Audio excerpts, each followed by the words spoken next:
We can change the width by the height width option.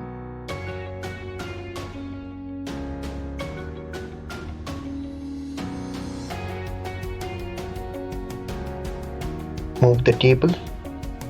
Ensure that the table tab is activated when you're doing so.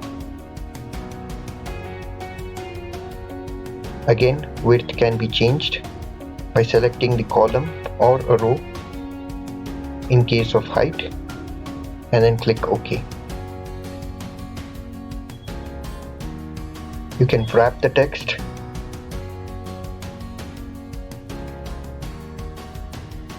You can increase the height by selecting the row